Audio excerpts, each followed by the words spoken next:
Hola, ¿qué tal? Mi nombre es Elisa, bienvenidos a nuestra clase, feliz de poder compartir otra clase más con ustedes. Hoy empezamos con una nueva carta, hoy empezamos con Primera de Pedro. Hay Primera de Pedro y Segunda de Pedro. Bueno, hoy empezamos con Primera de Pedro, pero antes de empezar quiero compartirles algo pequeño sobre Pedro para poder entender mejor y un contexto histórico de cómo estaba en ese tiempo, pues el lugar donde o a los que se les escribió esta carta, ¿verdad? O a las personas que se les escribió esta carta, cómo estaba su entorno en ese momento.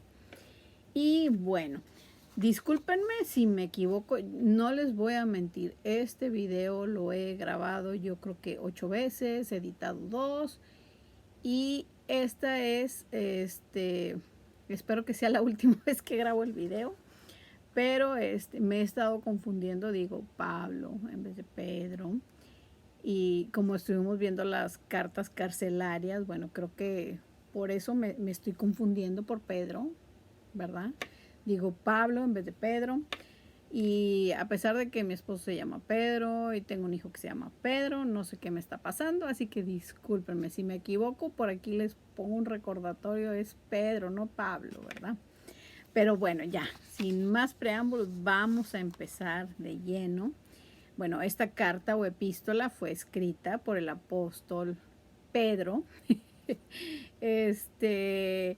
Y bueno, Pedro fue llamado a seguir a Cristo al principio del ministerio del Señor Jesucristo, entre el año 26 o 27. Les digo no una fecha exacta porque no encontré una fecha exacta, sino me dicen eso, que entre el 26 y el 27, después de Cristo. Más tarde él se estableció como apóstol en el apostolado. Cristo le cambió el nombre de Cefas a Pedro, y bueno, ambos significan piedra o roca. Él era el portavoz de los 12 apóstoles. Él era un hombre muy que lo que él pensaba lo decía, no se detenía a pensar, él actuaba como que por impulso. Y bueno, pues él era el portavoz de los 12. Cuando los 12 querían decir algo, él era el que hablaba. ¿Qué más tengo por aquí? Él expresaba sus sentimientos, él era el que preguntaba por todos. Y bueno, sus triunfos y debilidades están narrados en los evangelios y en Hechos del 1 al 12. Después de la venida del Espíritu Santo, fue habilitado para convertirse en el predicador principal del Evangelio desde Pentecostés en adelante. También fue usado para realizar grandes milagros en los primeros días en la iglesia primitiva o en la primera iglesia, ¿verdad? Abrió la puerta del Evangelio a los samaritanos y a los gentiles. Del apóstol Pablo aprendemos que la esposa de Pedro, que no se habla mucho sobre ella, pero bueno, Pablo habla sobre ella y dice que ella acompañaba a Pedro en alguno de sus viajes misioneros, ayudándole, ¿verdad?, en el ministerio.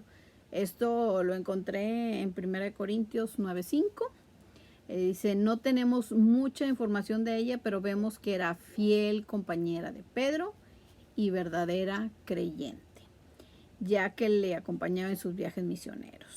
Si no tuviera la misma fe y deseo de dar a conocer el Evangelio, pues yo creo que simple y sencillamente pues se quedaría tranquilita en su casa, ¿verdad? Pienso yo. La tradición dice que Pedro y su esposa pues murieron mártires en Roma. Ay, discúlpenme. Dicen que cuando su esposa estaba muriendo, Pedro le decía estas palabras: acuérdate del Señor.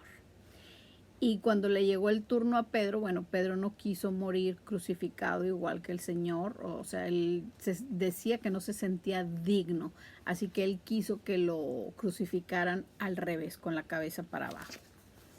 Bueno, les voy a leer aquí unos hechos cronológicos que tengo acerca de la vida de Pedro. Entre el año 26 y 27, que fue lo que les dije ahorita, fue llamado y sigue a Cristo. En el año 30, estoy hablando después de Cristo, ¿verdad? Pedro niega a Cristo y se arrepiente y predicó en Pentecostés.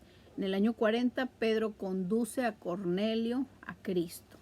En el año 64 a 65 escribe primera y segunda de Pedro. Y bueno, vamos a ver aquí una pequeña introducción de cómo estaba todo, como les digo, lo que estaba sucediendo en Roma, ¿verdad? Porque el lugar, bueno, pues era Roma. Primera de Pedro se escribió cuando el emperador Nerón incendió Roma. Y la persecución de los cristianos iba en aumento cada vez más debido también a que Nerón dijo que los cristianos eran los que habían empezado el incendio en Roma. Y esto era una total mentira y falsedad, ¿verdad? Este fue un rumor, ya que el que lo hizo fue Nerón. Los romanos con el fuego quedaron totalmente devastados. Su cultura desapareció con la ciudad, todos los elementos religiosos, sus vidas fueron destruidas, sus grandes templos, sus santuarios, incluso los ídolos domésticos que tenían fueron quemados. En fin, pues este incendio acabó tal cual con Roma. Y bueno, Pablo escribe esta carta a todos los cristianos de todo el imperio romano para mostrarles cómo vivir victoriosamente en medio de la hostilidad sin perder la esperanza. Confiando en la segunda venida de nuestro Señor Jesucristo. Y bueno, Pedro cree que si vivimos con obediencia en medio de una sociedad hostil, podemos ser instrumentos en las manos de Cristo o en las manos de Dios para evangelización. Y bueno, los cristianos, como les digo, pues salieron huyendo, perdieron todo, se dispersaron las familias, tuvieron que ir a otra ciudad, quedaron como extranjeros pues en una ciudad que no era la de ellos. Perdieron pues su economía, los trabajos, todo, ¿verdad? Todo perdieron también y pues tuvieron que salir huyendo porque los estaban persiguiendo, porque supuestamente, como les digo, Nerón dijo que ellos habían prendido fuego a Roma. Los cristianos debemos permanecer firmes en contra del enemigo y silenciar a los críticos con el poder de nuestras vidas santas, ¿verdad?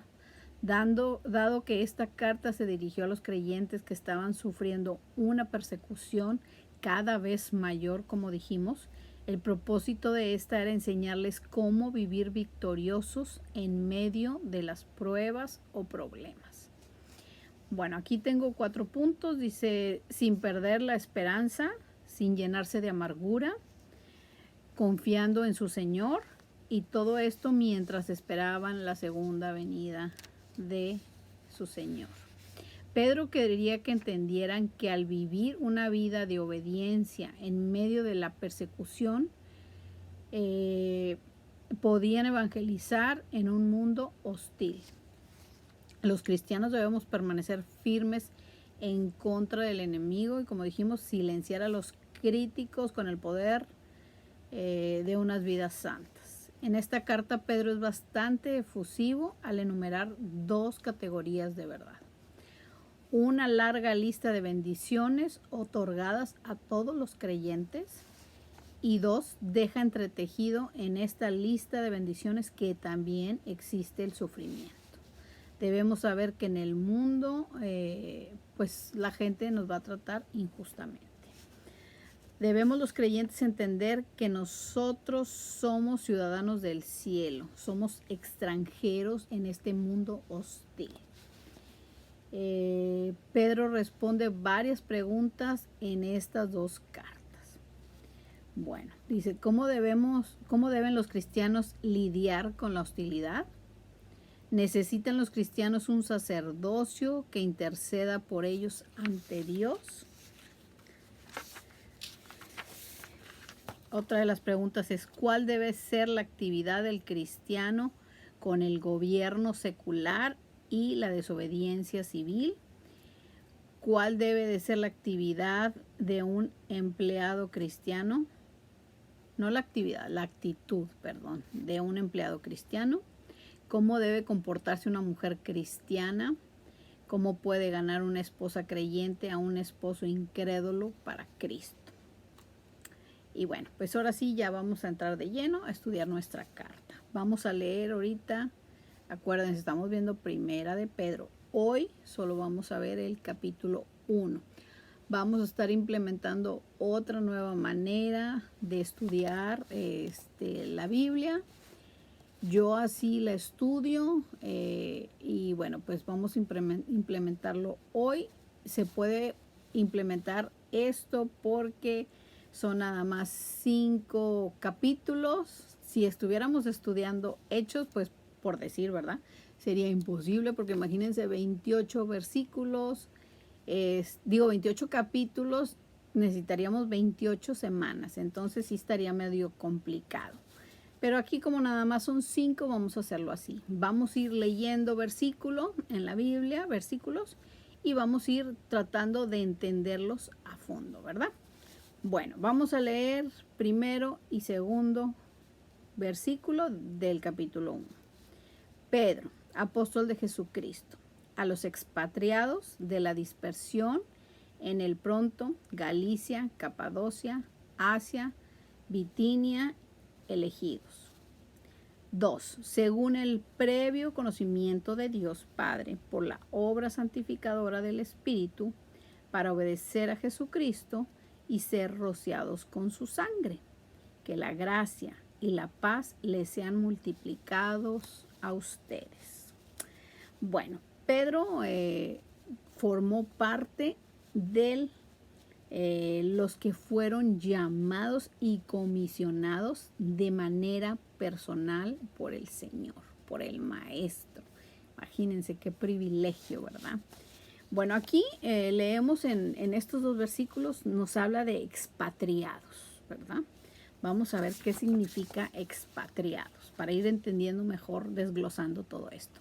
Se refiere a extranjeros sin mayores recursos que vivían en una tierra ajena, como comentamos al principio, que era el caso de los cristianos perseguidos, ¿verdad? Tuvieron que salir huyendo, se convirtieron en extranjeros en otra tierra que no era la de ellos, sin recursos porque perdieron todo al salir huyendo, sus familias se tuvieron que dividir muchas de ellas y luego aparte tenían gente para la que trabajaban que les robaba el dinero, no se los daba completo, en fin, esto me suena a la actualidad también, no nada más a aquella época. Elegidos, ¿qué significa, verdad? Porque aquí nos habla de elegidos. Significa escogidos. En el Antiguo Testamento se aplicó al pueblo de Israel para indicar que Dios los escogió, que era su pueblo elegido de entre todas las naciones para que creyeran en él. En el Nuevo Testamento se usa para los que creen en Jesucristo y en la cruz. Bueno, aquí nos habla de previo conocimiento también. Bueno, aquí se usa esta palabra para dejar en claro una relación. Los creyentes son conocidos de antemano para la salvación, así como Cristo fue preordenado desde antes de la fundación del mundo para ser un sacrificio para los pecadores. Bueno, aquí nos habla también de una obra santificadora del Espíritu. El Espíritu santifica a los elegidos de Dios, al apartarlos del pecado y la incredulidad, para llevarlos a la fe y la justicia. Este proceso empieza desde el momento que estás consciente de que eres un pecador y que necesitamos a Jesucristo en nuestra vida. Lo aceptamos como nuestro Señor y este proceso sigue hasta el día que nos encontremos cara a cara con nuestro Señor Jesucristo. Esta es la obra santificadora del Espíritu Santo. Bueno, aquí nos habla también de para obedecer. Los creyentes son apartados del pecado por Dios, como lo dijimos ahorita, con el fin de que podamos obedecer a Jesucristo. La salvación verdadera produce obediencia. Bueno, aquí nos habla rociados con su sangre. Se basa en el rociamiento de Moisés, que Moisés hizo de la sangre del sacrificio sobre el pueblo de Israel, como símbolo de que sellaba su pacto en el que prometieron obedecer la palabra de Dios. Asimismo, en el Nuevo Testamento, la fe en el derramamiento de la sangre de Cristo en la cruz no solo activa la promesa de Dios de otorgar al creyente la expiación perfecta por el pecado, sino que también lleva al creyente al pacto mediante su promesa de obediencia al Señor y su palabra. Bueno, vamos a leer aquí el 3 y 4, la esperanza viva del cristiano.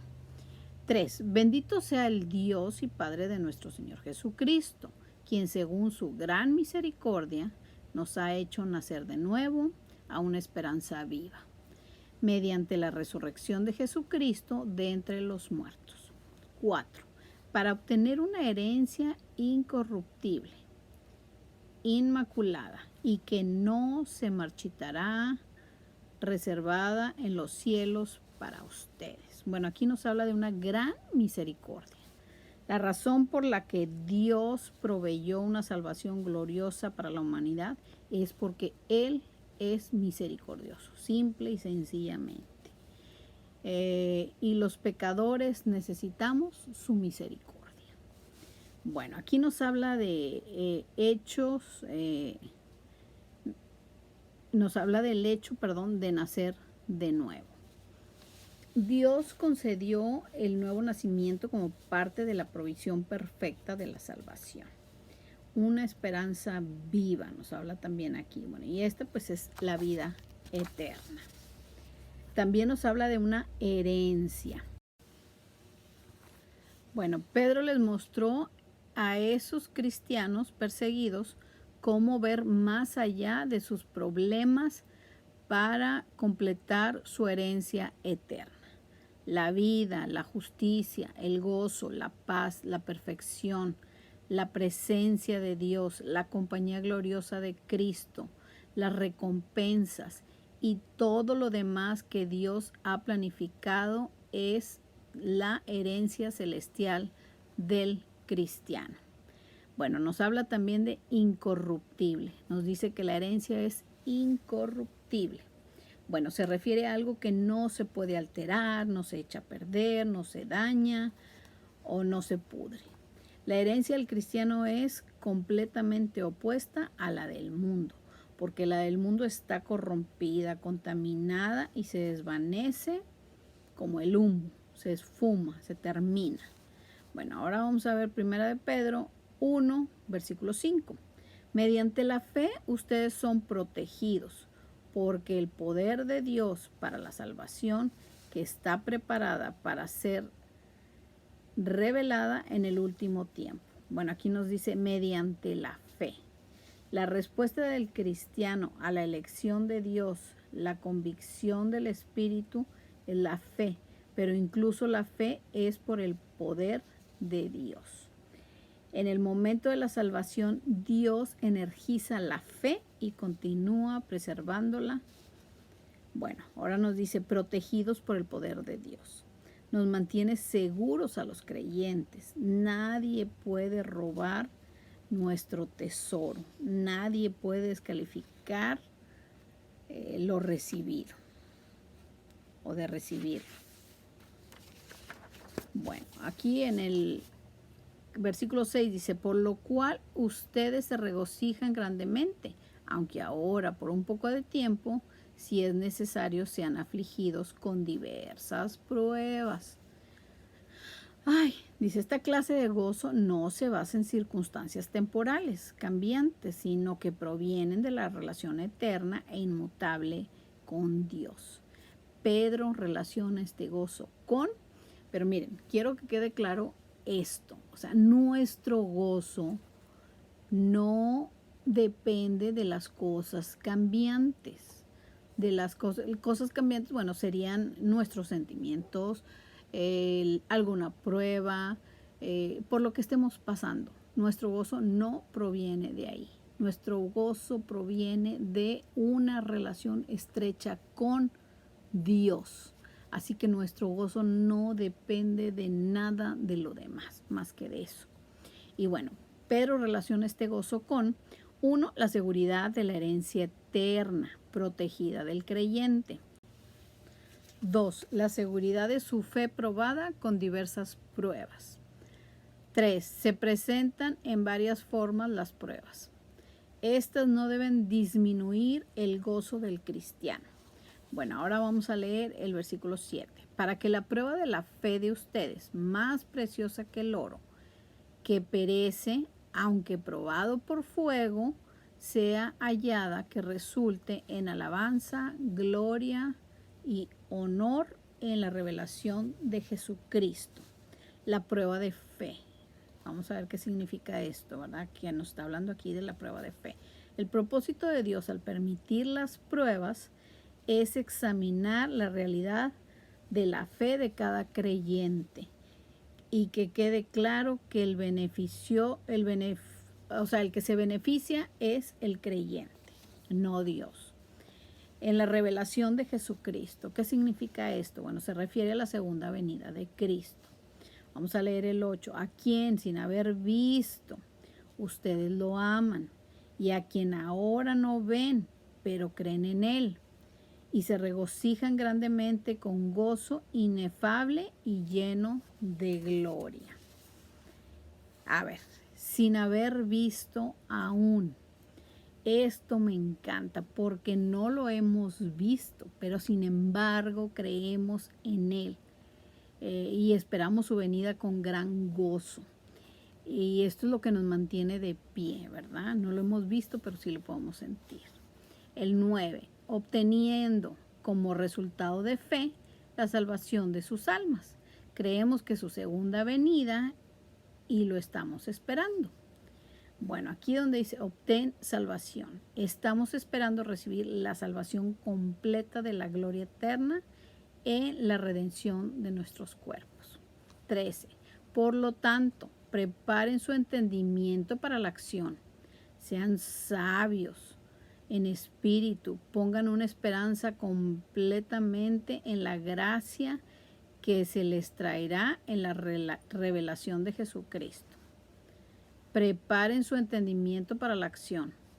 Me gusta esta traducción porque la entiendo más que la Reina Valera, ¿verdad? Que nos habla de ceñir los lomos de vuestro entendimiento. Y bueno, esto de ceñirse los lomos era una práctica antigua de recoger la túnica. Esta se la amarraban con un cinto y ya estaban listos para actuar con rapidez. Aquí lo que nos dice es que rechacemos todos los obstáculos del mundo y nos enfoquemos en la gracia futura de Dios. Bueno, aquí donde dice sean sobrios. Esto requiere de constancia, dominio propio, claridad mental, firmeza moral. El cristiano sobrio está a cargo de sus prioridades de forma ordenada y no está intoxicado con las diversas atracciones del mundo. Amén. Bueno, dice, pongan su esperanza completamente. Bueno, en vista de nuestra gran salvación, los cristianos, y sobre todo cuando estamos en pruebas, debemos de vivir sin reservas, pensando en ese futuro hermoso que nos espera de la segunda venida de nuestro Señor. Nos dice aquí también, nos habla de una gracia que se les traerá. Bueno, pues es nuestra vida eterna junto a nuestro Señor Jesucristo. Vamos a leer del 14 al 16. Como hijos obedientes, no se conformen a los deseos que antes tenían en su ignorancia. 15. Sino que así como aquel que los llamó es santo, así también sean ustedes santos en toda su manera de vivir. Porque escrito está, sean santos, porque yo soy santo. La santidad define la nueva naturaleza del cristiano que contrasta con la anterior manera de vivir.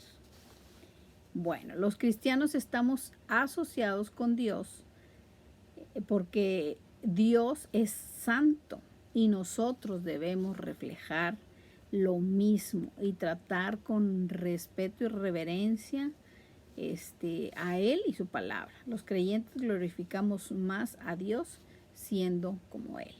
17. Y se invocan como Padre aquel que imparcialmente juzga según la obra de cada uno, condúzcanse con temor durante el tiempo de su peregrinación. Los cristianos sabemos que Dios juzga las obras de todos los hijos en justicia. 18. Ustedes saben que no fueron redimidos de una vana manera de vivir, heredada de sus padres, con cosas perecederas como oro o plata. 19. Sino que sangre preciosa como de un cordero, sin mancha, la sangre de Cristo. Así que sabemos que la paga fue preciosa y fue la sangre de Cristo, no fue cualquier cosa. El 20, porque Él estaba preparado desde antes de la fundación del mundo, pero se ha manifestado en estos últimos tiempos por amor a ustedes, dice la palabra. El 21, por medio de Él son creyentes en Dios, que lo resucitó de entre los muertos y le dio gloria, de manera que la fe y la esperanza de ustedes sean en Dios. Antes de que Adán y Eva pecaran, Dios ya había planeado la redención de los pecados por medio de Jesucristo. Bueno, vamos a ver aquí la exhortación al amor fraternal, del 22 al 24. 22. Puesto que en obediencia a la verdad ustedes han purificado sus almas para un amor sincero de hermanos. Ámense unos a otros entrañablemente, de corazón puro. 23. Pues han nacido de nuevo, no de una simiente corruptible, sino de una que es incorruptible, es decir, mediante la palabra de Dios que vive y permanece. 24. Porque toda carne es como la hierba, y toda su gloria como la flor de la hierba. Séquese la hierba y cáese la flor. 25. Pero la palabra del Señor permanece para siempre. Esa es la palabra que a ustedes les fue predicada. Bueno, pues con esto terminamos nuestro capítulo. Como vimos, aquí Pedro, nos está hablando acerca de que podemos vivir en un mundo hostil, poniendo nuestra vista en la segunda venida de nuestro Señor Jesucristo, en esa esperanza que tenemos, ¿verdad? También, bueno, nos habla que nosotros no somos ciudadanos de este mundo. Nosotros estamos aquí de paso. Nosotros, estamos aquí, pero nuestra casa es el cielo, ¿verdad? Esto es temporal, esto se va a acabar. Pero lo demás, nuestra vida eterna, esa va a ser por el resto de la eternidad. Entonces, creo que es muy bonito este capítulo, hay mucho que aprender. En el segundo, que vamos a ver la próxima semana, vamos a hablar sobre la sociedad civil, sobre nuestro lugar de trabajo, cómo debemos de comportarnos los cristianos. En fin, espero que pues haya sido de bendición para ustedes esta clase. Y como les digo, bueno, fue una manera diferente de estudiarla, no como lo hacíamos antes, pues leyendo la palabra y escudriñando, entendiendo cada versículo, qué es lo que nos está hablando. Así que pues Dios los bendiga y nos vemos en la próxima. Bye.